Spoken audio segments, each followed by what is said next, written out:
Hello! My name is literary Haley and I love to talk about books, specifically romance books where audiobooks are my jam. I just filmed my spooky TBR, so same outfit, same cup of coffee. We're just rolling with it today, okay? I'm trying to get back on track of filming. Better late than never, right? With that being said, I read 10 books in the month of September, 7 of which were small town, lighthearted, feel-good romances, and 3 were vampire.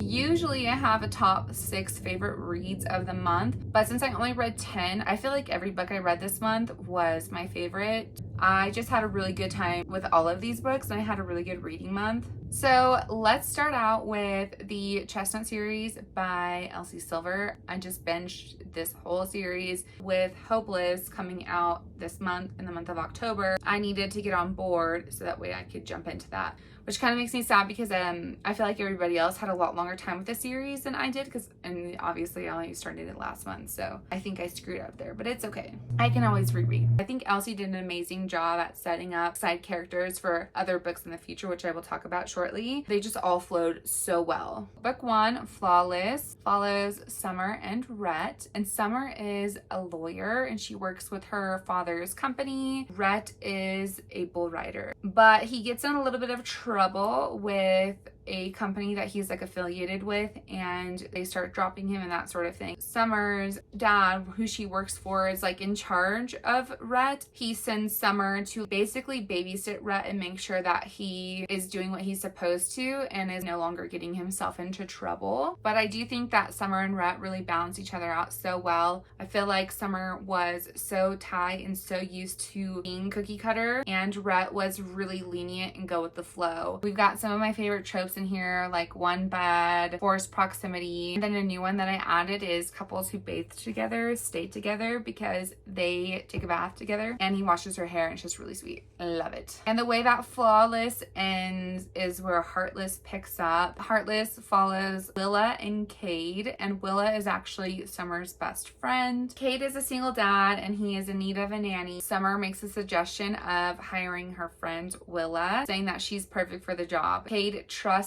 Summer's word and hires Willa. This book is literally laugh out loud funny. I just think that Willa is so hilarious. She's such a funny character. Cade is a grump. Those two really balance each other out perfectly. She just like will say something super funny to like break him out of his grumpiness and it's just perfect. Some of my favorite tropes: single parent, single dad specifically. We've got age gap nanny. I don't know why I love nanny romances so much, but I do. And just a little keyword here, she has her nipples pierced, which is awesome. There is also surprise pregnancy in this, but it works out perfectly. Heartless flows into Powerless, which Powerless is book 3, and Powerless follows Jasper and Sloane. Sloane is the cousin of all of the boys. I guess technically Jasper, even though Jasper is like not a brother, he was essentially adopted in due to his family life. This is a childhood friends to lovers. I guess a bit forbidden because they were raised together as kids, but they were always adamant on not being related and just being friends. I think they always knew they had like this underlying crush. I love friends to lovers and I think that this one is done perfectly. There's actually another book that I'm going to talk about that I read this month that does friends to lovers executed just like this, and it was just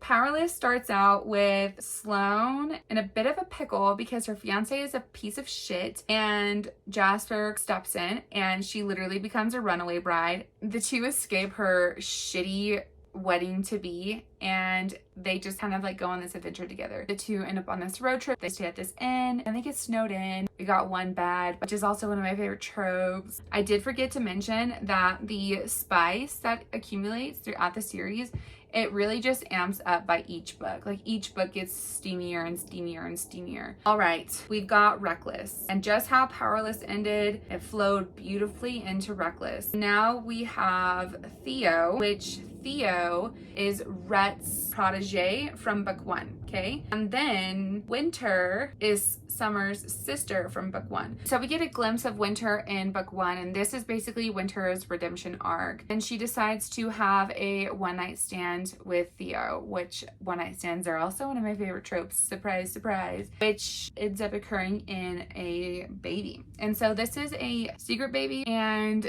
I guess technically reverse age gap, but it's just older woman younger man. And this is another one where the couples just really balance each other out perfectly. So super cute, super sweet. This series is really good. I cannot wait for Hopeless, which is going to follow Beau. And we get a little bit of his story sprinkled throughout Reckless, which again is going to set it up perfectly. The transition between Reckless and Hopeless. Highly recommend. Sticking with small town era, I read Love Light Farms by B.K. Borison, which is book 1 in the Love Light series. And this is the one that I was talking about where the friends to lovers was executed perfectly, where they were both secretly pining for each other for like 10 years and both thought that they were just reading too much into it. Our heroine in this one, she owns a Christmas tree farm and it's kind of like going under. And so she submits this application to an influencer to like bring attention to the farm in hopes of getting more business. And when she inserts this thing, she says that she's in a relationship and all this other stuff, and so now she needs a fake boyfriend, so it's like fake dating with her best friend. It's just really cute and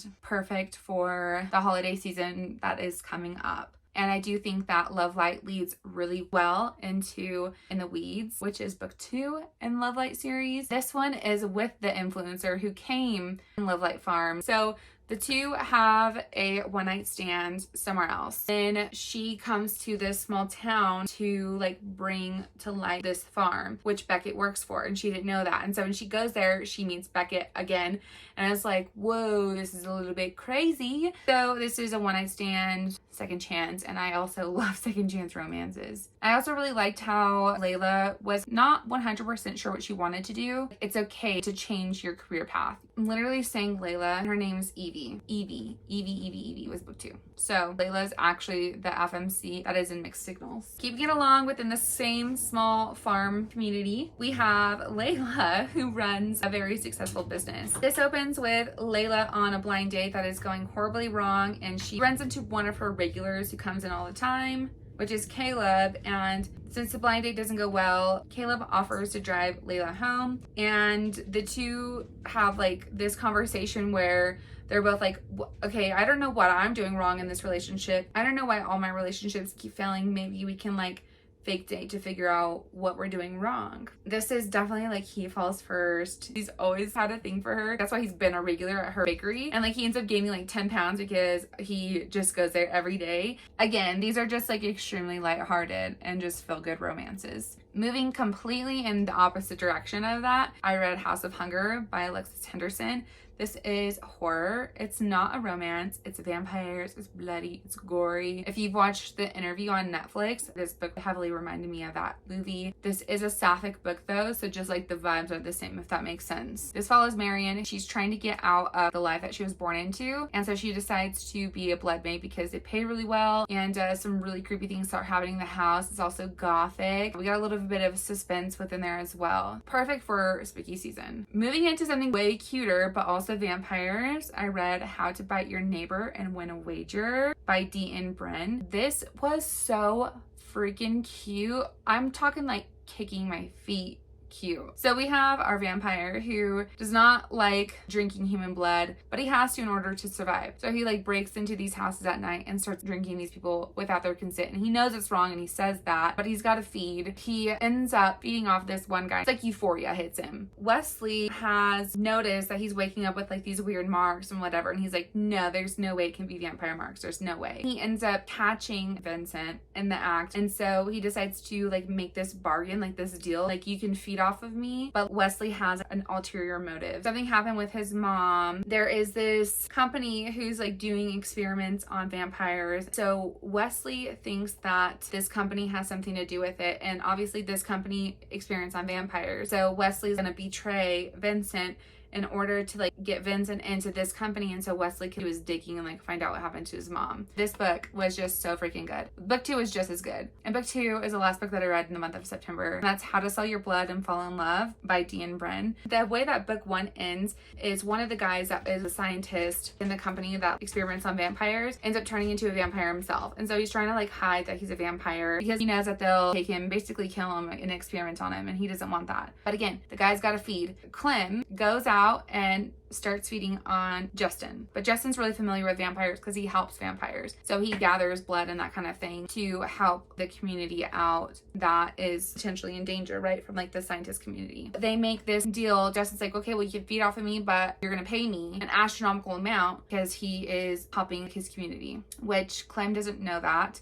But Clem is demi and neurodivergent. So at first, when he comes across Justin, he's like, I've never had any connection with anybody. But, you know, they start being together more often. This is also like a little bit of betrayal. One is using the other. It was just so good. I think that Dee and Bren killed it with these two books. I cannot wait to jump into their other works as well because I know I'm just going to be in love. Anyway, I feel like I didn't do any of these books justice at all. Just know that I loved all of the books that I read this month and I highly recommend them. You should read them. Thank you guys for watching. I'll see you next time.